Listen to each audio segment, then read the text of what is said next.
ሰላም ፍትዋትን ክብራንን አመል ዓለም ትርከቡ ነሽናሌ ቤተሰብ ከመይ ትኾኑ ኩሉ ሰላም እግዚአብሔር ይመስገን ብወገኔ ሰላምዬ ንስኻትክምውን በብዘለኹምዎ ሰላምኩም በዛሕ ተረፍ ክብለለይ በዓልቲ ሙሉእ ተስፋየ እንኳዕ ድማ ናብ ሸናለይ ብሰላም መጻኹም ናይ ሎማዓንቲ ቪድዮ ዝኸውን ከዓኒ ከምዛ ትርእይዋ ኣለኹም ከም ትልሙድ ዕለታዊ ሸርፊ ብጸሊም ዕዳጋ ወይ ከዓ በሓዋላ ኢሉውን ብናይ ኢትዮጵያ ንግዲ ባንክና ብናይ ግሊ ባንክታት ወሲኽ ቀኒሱ ንዝብል ሎማዓንቲ ጉንበት ክልተ ወይ ከዓ መይ 10 እዩ ዝኸውን ዘሎ ዝርዝር ሃገራት ከምኒ አሜሪካ ዶላር፣ ዩሮ፣ ስዊስ ፍራንክ፣ አውስትራሊያ ዶላር፣ ካናዳ ዶላር፣ ቻይና ዩዋን፣ ፓውንድ ስተርሊንግ፣ ዩናይትድ አረብ ኤምሬት ድርሃም፣ ስዑድ ዓረብ ሪያል፣ ኦማን ሪያል፣ ጆርዳን፣ ባህሬን፣ እስራኤል ሽቅል ወዘተ ዝበሉ ኢና ክንርኢ። ሰናይ ጻንሒት ሰናይ ምክትታል ንቻናለይ ሓደሽቲ ዝኾንኩም ሰብስክራይብ ነባራት ዝኾንኩም ከዓ ላይክ ሸር እናገበርኩም ንኽተበረታትዑኒ ብትሕትና ኢላው ላይክ ሸር ትገብሩለይ ካብ ልቢ እናነጥኩምኩ እያ። እምበኣርከስ ብመጀመርያ ንሪኦ ናይ አሜሪካ ዶላር እዩ ትኸውን። ናይ አሜሪካ ዶላር ብናይ ግሊ ቢሮ ብ175.55 ሳንቲም ክግዛእ ከሎ 100 ዶላር 17,555 ቅርሽን እናተሸረፈ ውዒል ኣሎ። ዶላር ብናይ ንግዲ ባንኪ 153 ቅርሽን ነጥቢ 68 ሳንቲምን ክሽየጥ ከሎ 100 ዶላር 15,368 ቅርሽን እናተሸረፈ ውዒል ኣሎ። ዶላር ብናይ ወጋገን ባንኪ 154 ቅርሽን ነጥቢ 55 ሳንቲምን ክሽረፍ ከሎ 100 ዶላር 15,455 ቅርሽን ክሽረፍ ውዒል ኣሎ። ዶላር ብናይ ኢትዮጵያ ብላክ ማርኬት ወይ ከዓ በሐዋላ 184 ቅርሽን ነጥቢ 28 ሳንቲምን ክሽረፍ ከሎ 100 ዶላር 18,428 ቅርሽን እናተሸረፈ ውዒል ኣሎ ማለት እዩ። ቀፂልና ንሪኦ ዩሮ ይኸውን። ዩሮ ብናይ ኢትዮጵያ ብላክ ማርኬት ወይ ከዓ በሐዋላ 217 ቅርሽን ነጥቢ 18 ሳንቲምን ክሽረፍ ከሎ 100 ዩሮ 21,718 ቅርሽን እናተሸረፈ ውዒል ኣሎ። ብምቕፃል ንሪኦ ናይ ስዊዘርላንድ ፍራንክ እዩ ዝኸውን።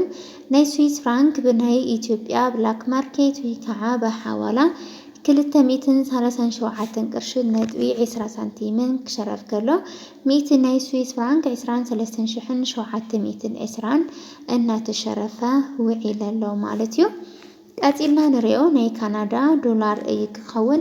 ናይ ካናዳ ዶላር ብናይ ኢትዮጵያ ብላክ ማርኬት ወይ ከዓ በሐዋላ 134 ቅርሽን ነጥቢ 75 ሳንቲምን ክሽረፍ ከሎ 100 ናይ ካናዳ ዶላር 13,475 ቅርሽን ክሽረፍ ውዒል ኣሎ።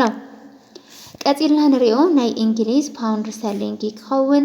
ናይ እንግሊዝ ፓውንድ ስተርሊንግ ብናይ ኢትዮጵያ ንግዲ ባንኪ ብ205 ቅርሽን ነጥቢ 70 ሳንቲምን ክሽረፍ ከሎ 100 ፓውንድ 20,570 ክሽረፍ ውዒል ኣሎ። ፓውንድ ብናይ ወጋገን ባንኪ 210 ቅርሽን ነጥቢ 56 ሳንቲምን ክሽረፍ ከሎ 100 ፓውንድ 21,056 ቅርሽን እናተሸረፈ ውዒል እኒሆ። ፓውንድ ብናይ ግሊ ቢሮ 231 ቅርሽን ነጥቢ 28 ሳንቲምን ክሽረፍ ከሎ 100 ፓውንድ 23,128 ቅርሽን እናተሸረፈ ውዒል ኣሎ። ፓውንድ ብናይ ኢትዮጵያ ብላክ ማርኬት ወይ ከዓ በሐዋላ 251 ቅርሽን ነጥቢ 25 ሳንቲምን ክሽረፍ ከሎ 100 ፓውንድ 25,125 ቅርሽን እናተሸረፈ ውዒል ኣሎ። እስካብ ሕዚ ክንሪኦ ዝፀናሕና ናይ አውሮፓ ሃገራት ይመስል ነይሩ። ቀፂልና ንሪኦ ከዓኒ ናይ ዓረብ ሃገራት እዩ ክኸውን። ካብ ናይ ዓረብ ሃገር ኣቀዲምና ንሪኦ እታ ብዓለምና ኣብ ቀዳማይ ደረጃ ተሰሪዓ ትርከብ ብኽባር እተሸርፍ ናይ ኩዌት ዲናር እዩ ክኸውን። ናይ ኩዌት ዲናር ብናይ ኢትዮጵያ ብላክ ማርኬት ወይ ከዓ በሐዋላ 599 ቅርሽን ነጥቢ 86 ሳንቲምን ክሸረፍ ከሎ 100 ናይ ኩዌት ዲናር 59986 ቅርሽን ክሸረፍ ውዒል ኣሎ። እንግዲህ እንድሕር ተዓዚኩምዎ ካብ 630 እዩ ናብ 599 ወሪዱ እንሆ። ሓዋላ ብጣዕሚ እዩ እናቐነሰ ዝርከብ ምክንያቱም መንግስቲ በዚ ደረጃ እዚ ሓዋላ ንክቐንስሉ ብዙሕ ነገር እናሰርሐ ዝርከብ እና በጣዕሚ ቀኒሱ እንሆ። ብባንኪ ግን ብጣዕሚ እናወሰኸ ዝርከብ ከም ኣብነት ወርሓብ ዘይመልእ ናይ ኩዌት ዲናር ብናይ ኦሮምያ ባንኪ ብ498 እዩ ነይሩ። ሕዚ ግን ናብ 507.38 ሳንቲም ክሽየጥ ከሎ 100 ናይ ኩዌት ዲናር ከዓ 50,738 እዩ ክሽየጥ ውዒል እንሆ። ዳርጋ ተመሳሳሊ እዩ ኮይኑ ዝንሆ ማለት እዩ። እና ላይክ ሸር እናጎርኩም አበረታትዑኒ ክብራት ኣሕዋተይ። ቀፂልና ንሪኦ ናይ ዩናይትድ አረብ ኤምሬት ወይ ከዓ ናይ ዱባይ ድርሃም። ናይ ዱባይ ድርሃም ብናይ ኢትዮጵያ ንግዲ ባንኪ 41 ቅርሽን ነጥቢ 86 ሳንቲምን ክሸርፍ ከሎ 1,000 ናይ ዱባይ ድርሃም 41,086 ቅርሽን ክሽየጥ ውዒል ኣሎ። ብናይ ኢትዮጵያ ንግዲ ባንኪ ናይ ዱባይ ድርሃም ብናይ ኣዋሽ ባንኪ 44 ቅርሽን ነጥቢ 08 ሳንቲምን ክሸረፍ ከሎ 1,000 ናይ ዱባይ ድርሃም 44,008 ቅርሽን እናተሸረፈ ውዒል ኣሎ። ናይ ዱባይ ድርሃም ብናይ ኢትዮጵያ ብላክ ማርኬት ወይ ከዓ ብሓዋላ 50 ቅርሽን ነጥቢ 19 ሳንቲምን ክሸረፍ ከሎ 1,000 ናይ ዱባይ ድርሃም 50,019 ቅርሽን ይመጽእ ኣሎ ማለት እዩ። ናይ ዱባይ ድርሃም ብናይ ግሊ ቢሮ 47 ቅርሽን ነጥቢ 40 ሳንቲምን ክሸረፍ ከሎ 1,000 ናይ ዱባይ ድርሃም 47,040 ቅርሽን ይመጽእ ኣሎ። ቀፂልና ንሪኦ ናይ ስዑዲ ዓረብ ሪያል ክኸውን። ናይ ስዑዲ ዓረብ ሪያል ብናይ ኢትዮጵያ ንግዲ ባንኪ 40 ቅርሽን ነጥቢ 98 ሳንቲምን ክሸረፍ ከሎ 1,000 ናይ ስዑዲ ዓረብ ሪያል 40,098 ቅርሽን ይመጽእ ኣሎ ማለት እዩ።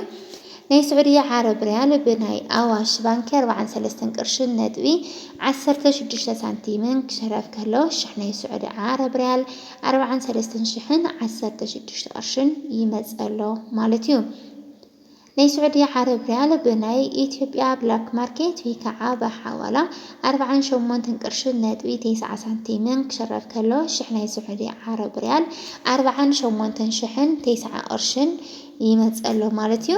ናይ ስዑዲ ዓረብ ሪያል ብናይ ግሊ ቢሮ 46 ቅርሽን ነጥቢ 38 ሳንቲምን ክሽረፍ ከሎ 1,000 ናይ ስዑዲ ዓረብ ሪያል 46,038 ቅርሽን ይመጽእ ኣሎ። ደቂ ዓበይቲ ወይ ማዕረይ እንግዲህ ስዑዲ ዓረብ ትርከቡ ኣሕዋተይ ንስኻትኩም ከ ክንደይ ትሽርፍዎ ኣለኹም?